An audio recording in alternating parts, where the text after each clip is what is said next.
ଖମାରସାହି ଠାରେ ବିଜୁ ପଟ୍ଟନାୟକଙ୍କ ଜୟନ୍ତୀ ପାଳିତ। ଢେଙ୍କାନାଳ ସଦର ନିର୍ବାଚନ ମଣ୍ଡଳୀ ଖମାରସାହି ଠାରେ ବିଜେଡି ତରଫରୁ 11:30 ସମୟରେ ବିଜୁ ପଟ୍ଟନାୟକ ଜୟନ୍ତୀ ପାଳିତ ହୋଇଯାଇଛି। ଏହି ଅବସରରେ ଏକ ସଭା ଏବଂ ଆଲୋଚନା ଚକ୍ର ଅନୁଷ୍ଠିତ ହୋଇଥିଲା। ଜିଲ୍ଲା ପରିଷଦ ଅଧ୍ୟକ୍ଷ ଅର୍ଚ୍ଚନା ପୁରାଣ ଓ ପୂର୍ବତନ ବିଧାୟକ ସୁଧୀର କୁମାର ସାମଲଙ୍କ ପ୍ରତିନିଧି ନର୍ତ୍ତମ ସାହୁ ଏବଂ ଅନ୍ୟ ଅତିଥିମାନେ ମଞ୍ଚାସୀନ ହୋଇଥିଲେ ଏବଂ ଶତାଧିକ କର୍ମକର୍ତ୍ତା ଓ କର୍ମୀମାନେ ଏହି କାର୍ଯ୍ୟକ୍ରମରେ ଯୋଗ ଦେଇଥିବାର ଦୃଶ୍ୟ ଦେଖିବାକୁ ମିଳିଥିଲା। ଢେଙ୍କାନାଳରୁ ମହେଶ୍ୱର ସାହୁଙ୍କ ରିପୋର୍ଟ, ଦୁର୍ଗା ନ୍ୟୁଜ 24 ଓଡ଼ିଆ। ଆଜି माननीय पूर्वतन विधायक श्री सुधीर कुमार सामलकर निर्देश में आज आम ढेंकानाल सदर ब्लॉक म्यूनिसिपालिटी मिलित भाव 109तम विजु बाबूर जन्मदिन पालन करागला।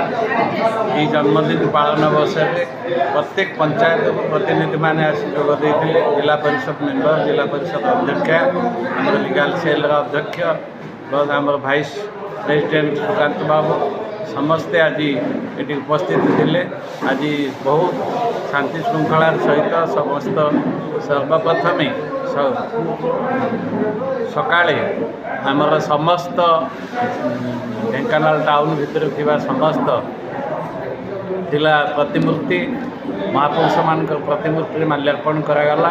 विजु बाबूंकर प्रतिमूर्ति माल्यार्पण करी ए कार्यक्रम को आम आज आरंभ कलु। ये समस्ते संकल्प नेले विजु बाबूंकर जो सब स्वप्न थिला सब तो बहुत किसी पूरण होती पुणी जहाँ कि रही जाइए आगामी दिन में निश्चित भाव पूरण करा समस्ते संकल्पबद्ध हो कार्यक्रम करने लगी आगामी दिन में प्रतिज्ञाबद्ध है।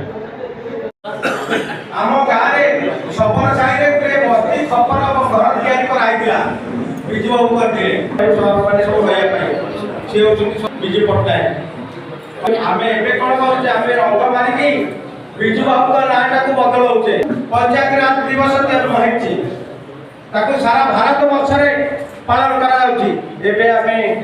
एप्रिल 24 तारीख किंतु विजु बाबू सारा ओडिशा लोकंकर हृदय विजु बाबू को विशेष किस कही ना मोदी कही मोर वक्तव्य सहित जय जगन्नाथ।